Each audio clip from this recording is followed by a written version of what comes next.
과연 그는 왜 그토록 복잡한 계산에 몰두해야 했을까요? 역사의 흐름을 바꿀 중대한 결정을 앞두고 있었습니다. 때는 1592년, 조선은 평화로운 나날을 보내고 있었지만 일본에서는 심상치 않은 기운이 감돌고 있었습니다. 도요토미 히데요시는 전국 시대를 통일하고 그 기세를 몰아 조선을 침략하려는 야망을 품고 있었습니다. 조정에서는 이러한 첩보를 접했지만 설마 전쟁이 일어나겠냐는 안일한 생각에 빠져 제대로 된 대비를 하지 못했습니다.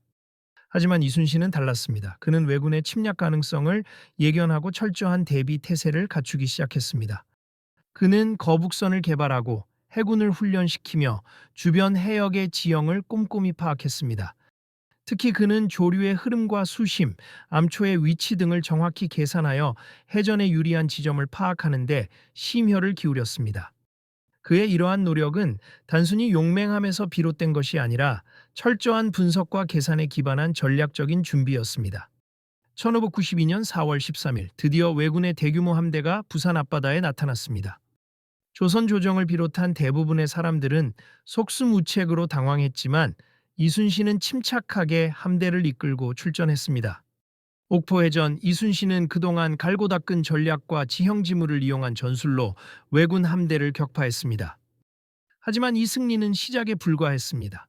왜군은 여전히 막강한 전력을 보유하고 있었고 조선의 운명은 풍전등화와 같았습니다. 이순신은 다음 전투를 위해 다시 한번 계산에 몰두했습니다. 그는 과연 어떤 계략을 세우고 있었을까요? 그는 한산도 앞바다의 복잡한 지형을 이용하여 왜군을 유인할 계획을 세웠습니다. 넓은 바다에서 왜군의 함대를 포위 섬멸하려는 것이었습니다.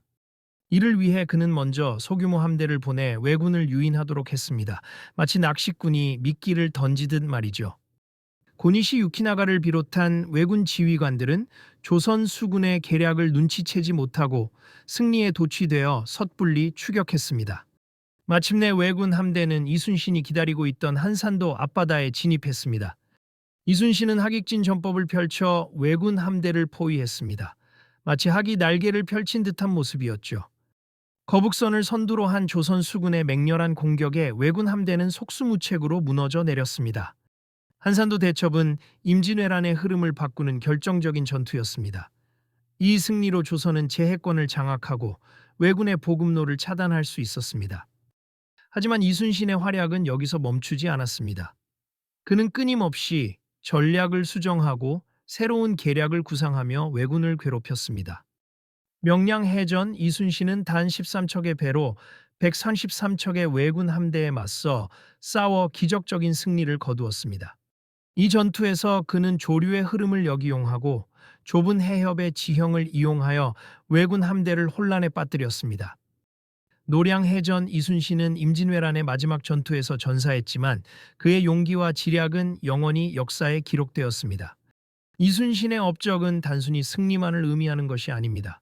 그는 철저한 준비와 계산, 그리고 뛰어난 전략으로 불가능을 가능으로 만든 인물이었습니다.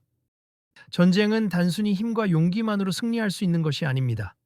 냉철한 분석과 치밀한 계획, 그리고 상황에 맞는 유연한 대처가 필요합니다. 이순신은 이러한 점을 누구보다 잘 알고 있었고 그의 지략은 오늘날까지도 많은 사람들에게 영감을 주고 있습니다. 하지만 이순신에게는 또 다른 비밀이 숨겨져 있었습니다. 과연 그는 어떻게 그토록 정확하게 미래를 예측하고 전투를 준비할 수 있었을까요? 일각에서는 그가 시간을 다루는 특별한 능력을 가지고 있었다는 주장이 제기되기도 합니다. 믿거나 말거나 그의 천재성은 여전히 풀리지 않는 미스터리입니다. 사실 이순신은 단순히 뛰어난 전략가였을 뿐 아니라 뛰어난 과학 기술자이기도 했습니다. 그는 천문 관측 기구를 직접 제작하여 활용했습니다. 그는 해상 전투에 큰 영향을 미치는 조류의 변화를 정확하게 예측하기 위해 천문학적 지식을 활용했습니다. 마치 현대의 슈퍼컴퓨터처럼 말이죠. 또한 그는 독자적인 시간 측정 장치를 개발하여 전투 상황을 실시간으로 분석하고 대응할 수 있었습니다. 이 장치는 단순한 시계가 아닌 전투의 흐름을 예측하고 통제하는 데 필요한 핵심 도구였습니다. 하지만 이순신이 사용했던 시간 측정 장치는 현대 기술로도 완벽하게 복원하기 어렵다고 합니다. 그의 천재성은 어디에서 비롯된 것일까요? 과연 그는 미래를 보는 능력이 있었던 것일까요?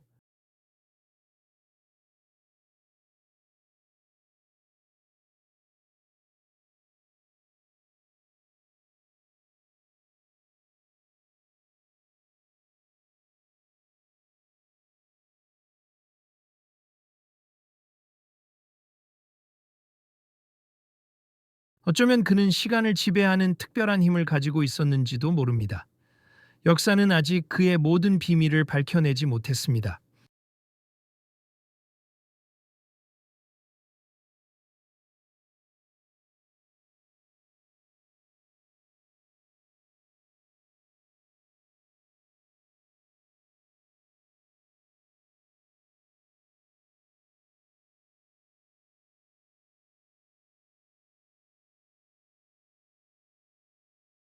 흥미로운 사실은 이순신의 후손 중 일부가 현대에도 뛰어난 과학기술 분야에서 활약하고 있다는 점입니다.